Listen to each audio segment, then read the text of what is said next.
Historian and Pulitzer Prize winner Ada Ferrer has spent her career exploring history, identity, and memory. In her new book, Keeper of My Kin, she turns inward, tracing her own family story across generations while examining the larger forces that shaped Cuba and the U.S. alike. I recently spoke with her about her family history and the stories that families choose to carry forward. Ada Ferrer, welcome to the News Hour. Well, it's great to be here, Geoff. This book begins with this image you paint of your mother holding you in her arms as she leaves Cuba. This was in 1963. But she also leaves behind your brother, Poli. And you write that your mother told and retold this migration story for decades, but she omitted that central fact. Why do you think silence became such a key factor in your family history? Yeah. Well, it's strange. My mother was a storyteller. She loved telling stories, and she would repeat them over and over again. So the story of our leaving Cuba is, the way I tell it in the book, the struggle at the airport, her heels, me in her arms, weighing her down, the person in Mexico who helped us arriving in the Freedom Tower. It goes on and on. And yet, in that narration, he was never there. On some level, it makes no sense, because my brother Poli was never a secret. He was always a part of our life. My mother used to send him presents. She used to read me his letters. I used to kiss his picture. He was always there as an absence.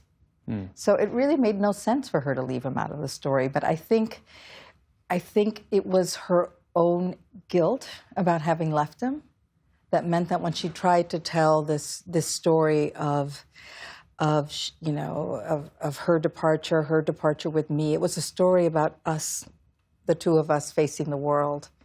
And to tell the story that way, adding my brother left behind, just kind of interrupted it a little too much. And the most devastating part of that story is that she never said goodbye. Yeah. For folks who haven't read this book yet, help us understand why he didn't make the trip. Poli, my brother, was 9 years old when we left, and he was her son from her first marriage. So Poli's father was a member of the Revolutionary Police. This is year 4 of the Cuban Revolution, led by Fidel Castro. And he didn't think it would look good for his son to leave for the U.S. And so he denied permission. And I think he was also kind of a vindictive man and just didn't want my mother to be happy.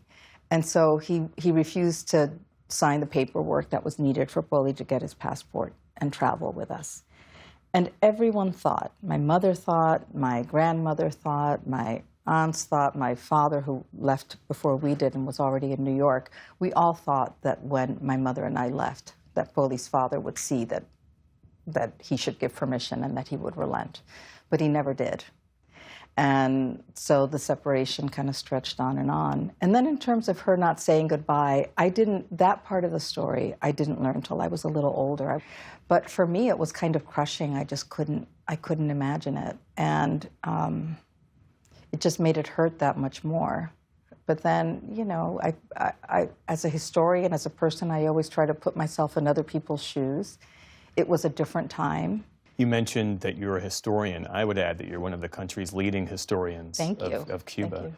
What did it mean as you were writing this book, writing this memoir, putting the historian's lens on your own family? You exist in this sort of dual context of historian and daughter. How did you negotiate that?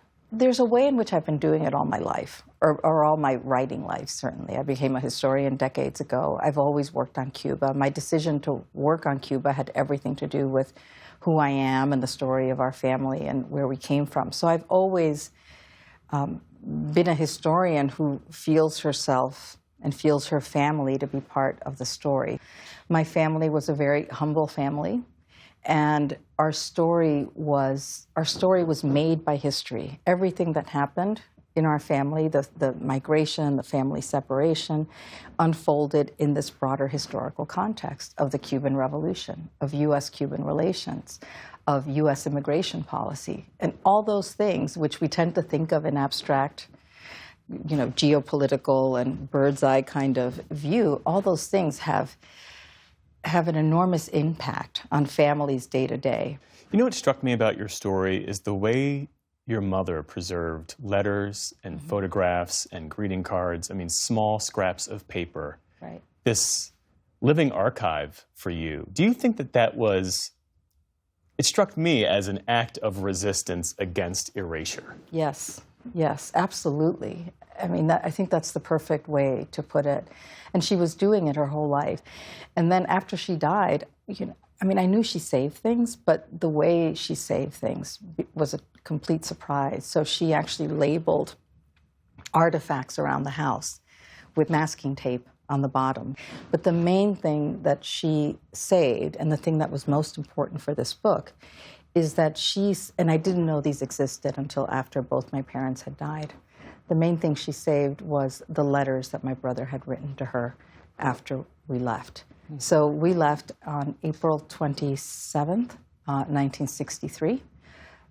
His first letter is dated May 4th, 1963. And so these are letters written by my brother Poli. He's a little boy. His handwriting's not good. He makes lots of spelling errors, very little punctuation. And he's writing to her about his life, about the family, about being left.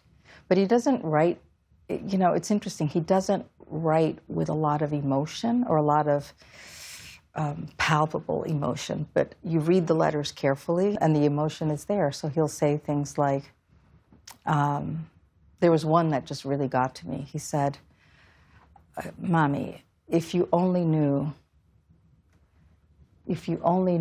how happy I get when I receive a letter from there.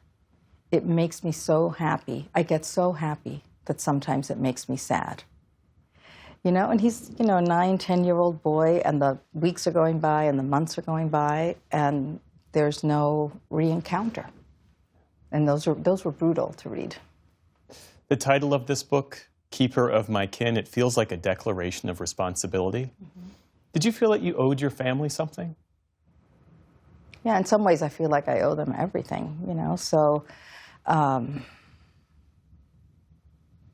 It's interesting. My mother saved all these things. I think she knew, she was saving it for all of us, but I think she always knew that I would do something with it.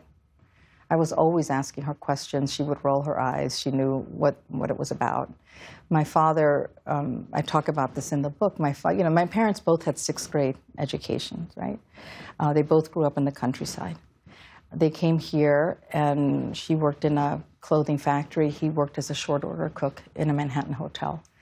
In his 70s, my father began to write, and he wrote, and he wrote, and he wrote.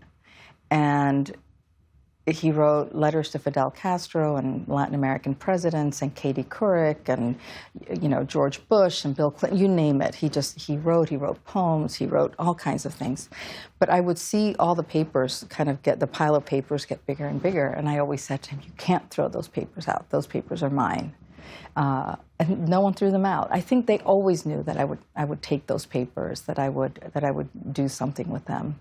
At the very least, that I would read them, And write a book like this. I'm not sure about that. I read a lot of memoirs in this job, and this one, it's a triumph. Congratulations. Thank you for speaking with me about it. My pleasure. The book is Keeper of My Kin, Memoir of an Immigrant Daughter, Ada Ferrer. A real pleasure to speak with you. Yeah, great to be here. Thank you.